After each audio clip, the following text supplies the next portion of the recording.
Students, आज हम पढ़ने वाले हैं सारांश हिंदी पाठ्य पुस्तक, जो कि क्लास 8वीं की पाठ्य पुस्तक है। उसका पाठ 1 भजन पूजन। ये रविन्द्रनाथ ठाकुर ने लिखी है। देख सकते हैं आप नाम इसके नीचे रविन्द्रनाथ ठाकुर ने लिखी है। ये कविता है। पहले इस कविता के बारे में जान लेते हैं। इस कविता में कवि ने भजन पूजन के पारंपरिक तरीके को त्याग कर एक नया मार्ग सजाया है। इस कविता में कवि ने भजन पूजन को छोड़ने की बात कही है और नया रास्ता बताया है। ध्यान से सुनिए स्टूडेंट। आ सकता है ये आपके टेस्ट में, कहीं भी आ सकता है, कंपटीशन में भी। कवि पुजारी से प्रश्न करता है कि द्वार बंद करके देवालय के कोने में तू कौन सी पूजा में डूबा हुआ। कवि पुजारी से प्रश्न करता है, यानी पूछता है कि तू देवालय का यानी मंदिर का द्वार बंद करके यानी दरवाज़ा बंद करके कौन सी पूजा में डूबा हुआ है। आंखें खोल कर देख, तेरा देवता तो देवालय छोड़कर उस कर्म भूमि में चला गया। अब कवि बोल रहा है कि तू आंखें खोल कर देख कि तेरा देवता अब मंदिर में नहीं बल्कि कर्म भूमि, जहाँ किसान काम कर रहा है, जहाँ श्रमिक वर्ग मेहनत मजदूरी से नया मार्ग प्रशस्त कर रहा है, जहाँ किसान मजदूर अपनी मेहनत से रास्ता बना रहा है। स्वयं प्रभु की सृजन कार्य में व्यस्त है। स्वयं जो तेरे भगवान है वो कार्य में व्यस्त हैं। वे उसी से बंधे हैं, वे कर्म से ही बने हैं। तू अपने मन के अंधकार में चिपकर बैठा है। तू अपने मन के अंधकार में चिपकर क्यों बैठा है, ये बोलना है। आगे देखिए, तू भी कर्म भूमि की ओर चल, मतलब तू भी यहाँ पर किसान काम कर रहा है वहाँ पर जा। किसान मजदूरों के साथ तू भी पसीना मार, यानी किसान मजदूरों के साथ तू भी मेहनत कर। यही सच्ची पूजा है, ना कि भजन पूजन करना। चलिए, इससे पहले कि हम अपनी कविता स्टार्ट करें, कवि के बारे में भी कुछ जान लेते हैं। इस कविता के कवि रविन्द्रनाथ ठाकुर हैं। रविन्द्रनाथ ठाकुर का जन्म 6 मई 1861 को बंगाल के एक संपन्न परिवार में हुआ था। 6 मई 1861 में हुआ था, याद रखना इसको। ये कहीं भी आ सकता है, बहुत ही ज़रूरी चीज़ है ये। उनकी अधिकांश शिक्षा दीक्षा घर पर ही हुई। उनकी जो शिक्षा थी वो घर पर ही हुई। प्रकृति के प्रति उनका गहरा लगाव था, यानी आसपास की चीज़ जैसे पेड़ पौधे, ये प्रकृति कहलाती हैं, उनसे उनका गहरा लगाव था, यानी प्यार था उनसे। इसी ने उनके भावुक मन को कवि बना दिया। इसी के कारण वो कवि बने थे। उनकी रचनाओं में मानवीयता और आध्यात्मिकता प्रकट हुई। प्रेम और सौंदर्य की दृष्टि से उनकी रचना विश्व साहित्य में अनूठी हैं।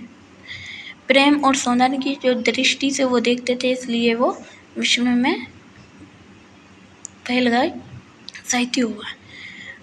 उन्हें अपने काव्य संग्रह गीतांजलि पर नोबेल पुरस्कार प्राप्त हुआ। उन्हें एक काव्य लिखा था, कविता गीतांजलि, उस पर उन्हें नोबेल पुरस्कार दिया गया था सरकार द्वारा। कविता के अलावा उन्होंने कहानी, नाटक, उपन्यास, यात्रा, वृत्तांत, निबंध आदि की भी रचना की है। अब इसमें बताया जा रहा है कि उन्होंने कविता के अलावा भी बहुत सी चीज़ की हैं, जैसे ये सारी चीज़ें। रविन्द्रनाथ ठाकुर की प्रमुख काव्य रचनाएं।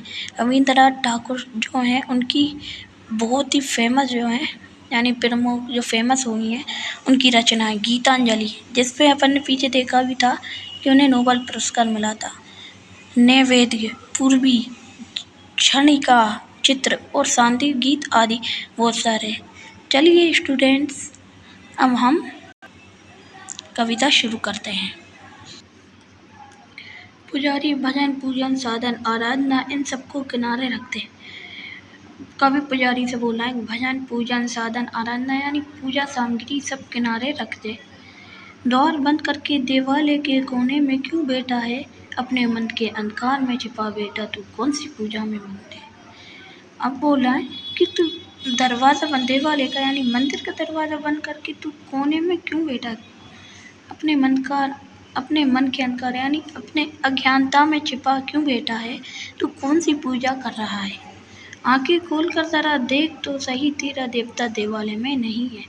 अब बोला है कि थोड़ा तू आंखें खोल कर देख कि तेरा देवता अब देवालय में नहीं है।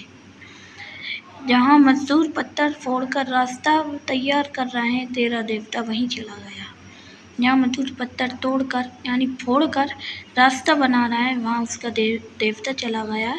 जहाँ किसान मजदूरी कर रहा है यानी काम करना है, मेहनत करना है, वे धूप बरसात में एक समान तपते झुलसते हैं।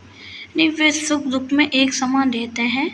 उन दोनों हाथ मिट्टी से सने रहते हैं, उनके दोनों हाथ मिट्टी सने रहते हैं, यानी हमेशा उनके दोनों हाथ मिट्टी में ही रहते हैं। उनकी तरह सुंदर